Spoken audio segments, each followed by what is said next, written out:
Everyone has a preferred way to listen to music. Some like it in a playlist with all the best songs, while others listen to an entire album, whether it's 30 minutes or 120 minutes. I usually am the latter, though a playlist can be great sometimes. Some of these albums are absolute garbage, while others are actually really great, and some of the greatest works of art ever. Due to the fact that I haven't been around that long, you probably won't see any of the latter on here, but today I want to count down my favorite albums from number 12 to number 9. This is part 2 of my favorite albums list. Let's get into it.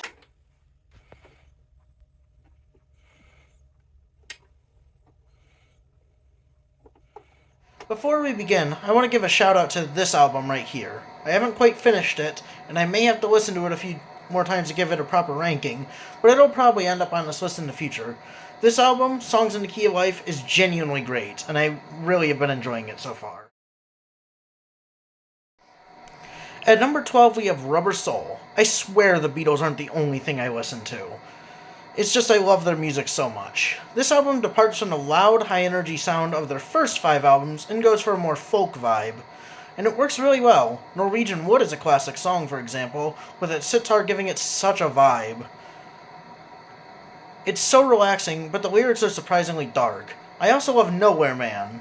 The harmonies are so good, and it gives such a unique sound, too.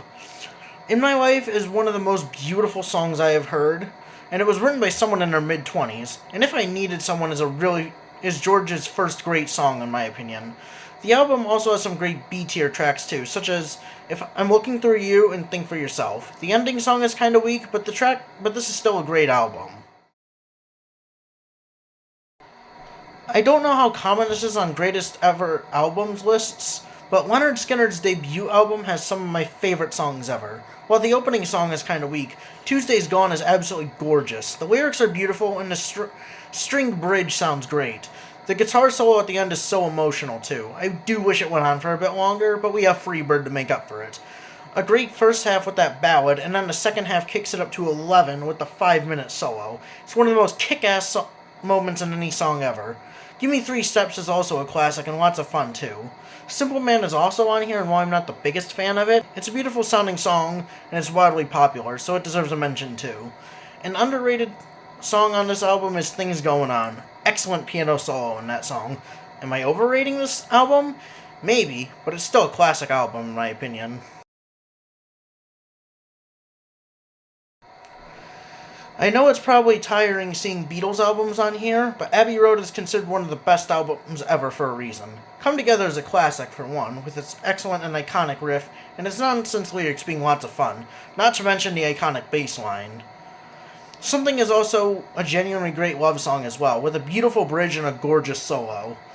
Octopus's Garden is a favorite of mine as well, just being lots of fun to listen to, and one of Ringo's only songs he ever wrote. I Want You, She's So Heavy has one of the heaviest endings to any Beatles song, with that repeating riff just getting more and more intense. Here Comes the Sun is Here Comes the Sun, and that medley would be the highlight on most other albums in existence, but there's just so much here that I don't know what my favorite thing is about this album.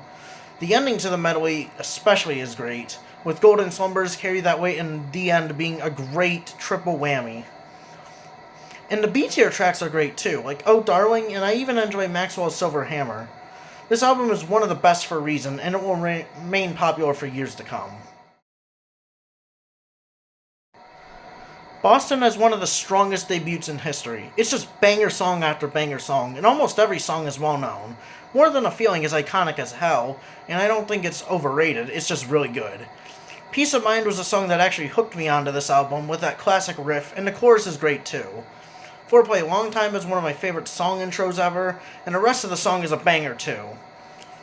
Rock and Roll Band, while probably my least favorite on the record, is still lots of fun. Smokin' has that killer organ solo, and Hitch a Ride has that amazing guitar solo at the end. So much emotion and a killer solo too. Something About You is a fun song, and it has really high energy, and for a song that late in the album, that's a good thing. And Let Me Take You Home Today is a great finale. It's shocking how many good songs are on this one album. I guarantee you've heard at least a few. What's funny is that I did not want this album when I first got it, but I got it anyway and was totally blown away. My love of it grew from there. One of the best debuts in rock and roll history, and a classic album too.